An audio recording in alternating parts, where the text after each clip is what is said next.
अस्सलामुअलैकुम। जनाब Babubhai सोपारीवाला girls primary school ધોરણ 2 ઓનલાઈન એજ્યુકેશનમાં આપ સૌ વિદ્યાર્થી મિત્રોનું સ્વાગત છે। આજે તારીખ 8/12/2020 વાર મંગળવાર અને આપણો વિષય છે કલોલ। કલોલમાં આપણે શીખીએ છીએ અત્યારે પાઠ 8 સોય સંચોને સાબુ। આ પાઠમાં અત્યારે આપણે વાર્તા સમજૂતી શીખીએ છીએ, બરાબર। ગયા તાસમાં આપણે વાર્તા સમજૂતી શીખી હતી કે એક બિલ્લી હતી, તેને દિલ્હી જવું હતું, તો તે દિલ્હી કઈ રીતે જઈ શકે તે માટે તેણે બધા પ્રાણીઓને વાત કરી। સૌથી પહેલાં ખેડૂત પાસે ગઈ અને ખેડૂત પાસેથી તેણે શું લીધો? કપાસ લીધો, બરાબર ને। ખેડૂત ખેતી કરે, કપાસ પણ વાવે, તો ખેડૂત પાસેથી બિલ્લી કપાસ લઈને ક્યાં જાય છે? પિંજારાભાઈ પાસે જાય છે અને પિંજારાભાઈને શું કહે છે કે મને આ કપાસ પીંજી આપો, બરાબર। તો પિંજારો કપાસ એને પીંજીને આપે છે અને ત્યારબાદ તે વણકરભાઈ પાસે જાય છે અને વણકરભાઈ તેને એ રૂમાંથી કાપડ વણી આપે છે, બરાબર। ત્યાં સુધીની આપણે વાર્તાની સમજૂતી મેળવી હતી। હવે આજે આપણે આગળની વાર્તા શીખીએ।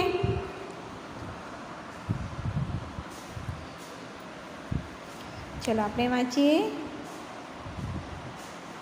બિલ્લીને વણકરે કાપડ વણી આપ્યું। બિલ્લી આગળ ચાલી ગઈ દરજી પાસે। દરજીભાઈ મારે થોડું કામ છે, મને આ કાપડમાંથી કપડાં સીવી આપો। કપડાં સીવી આપો ને।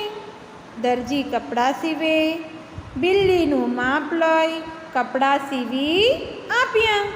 બિલ્લીભાઈ તો ચાલ્યા આગળ, બરાબર। આપણે વણકર સુધીનું શીખી ગયેલા ને કે વણકર કાપડ વણી આપે છે રૂમાંથી, તો વણકર જે કાપડ બિલ્લીને વણીને આપે છે તે કાપડ લઈને બિલ્લી દરજી પાસે જાય છે। દરજી શું કરી આપે છે? આપણને કપડાં સીવી આપે છે। આપણે પણ આપણા કપડાં સીવડાવવા હોય તો દરજી પાસે જઈએ ને, તો તે રીતે બિલ્લી પણ દરજી પાસે જાય છે અને દરજીભાઈને શું કહે છે? દરજીભાઈ મારે થોડું કામ છે, મને આ કાપડમાંથી કપડાં સીવી આપો। તો દરજીભાઈ બિલ્લીનું માપ લે છે અને બિલ્લી જે કાપડ લાવેલી હોય છે તે કાપડમાંથી બિલ્લીને કપડાં સીવી આપે છે અને બિલ્લી પછી ત્યાંથી આગળ જાય છે। ચલો આગળ વાંચીએ। પહોંચ્યા ધોબીને ત્યાં।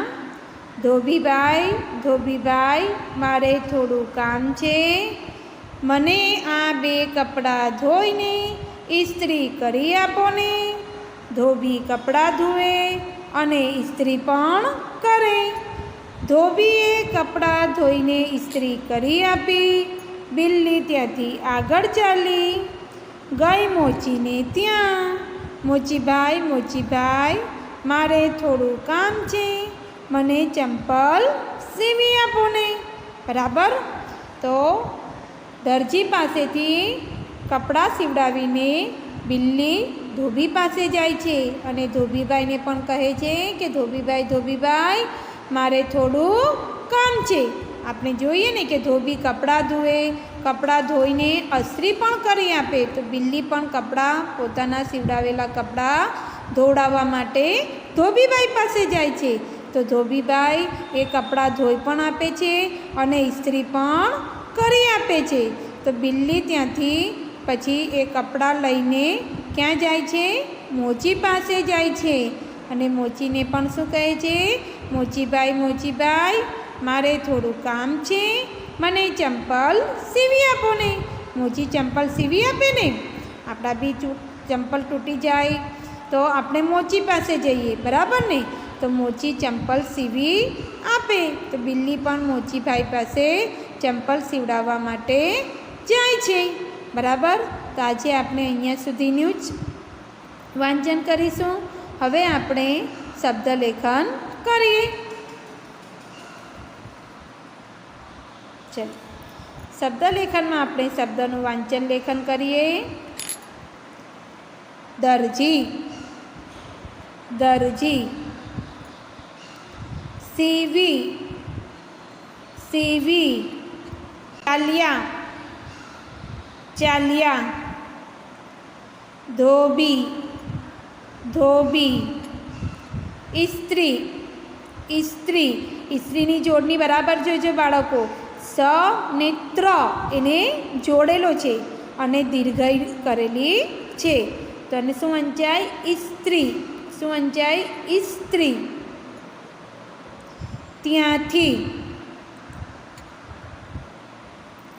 મોચી.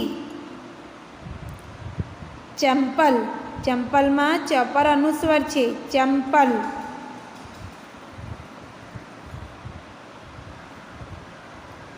ચામડામાંથી, કયો શબ્દ આવશે? ચામડામાંથી. ફૂટ, સુથાર. લાકડાની ગાડી. કપડાં ધોઈને પહોંચ્યા. બરાબર.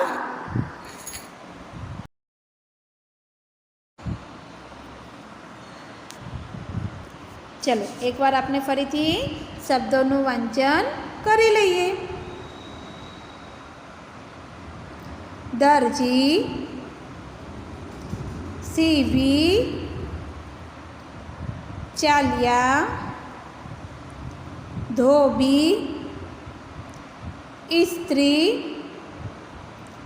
ત્યાંથી. મોચી. ચંપલ.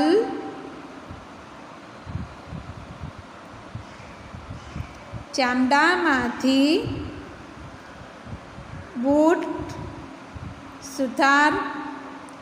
લાકડાની ગાડી. કપડાં ધોઈને પહોંચ્યા. બરાબર. તો બાળકો, આ બંને સ્ક્રીન પર આપેલા શબ્દો તમારે કલોલની ડબલ લીટીની નોટમાં લખવાના છે, પણ સૌથી પહેલાં આજની તારીખ અને વાર લખજો. પાઠનું નામ લખજો. પાઠ 8, સોય સંચોને સાબુ. ત્યારબાદ બંને સ્ક્રીન પરના શબ્દો એકવાર સરસ અક્ષરે લખી નાખજો, અને શબ્દ એકવાર લખાઈ જાય પછી નવા પાના પરથી એક શબ્દ 3 વાર લખવાનો છે. Thank you.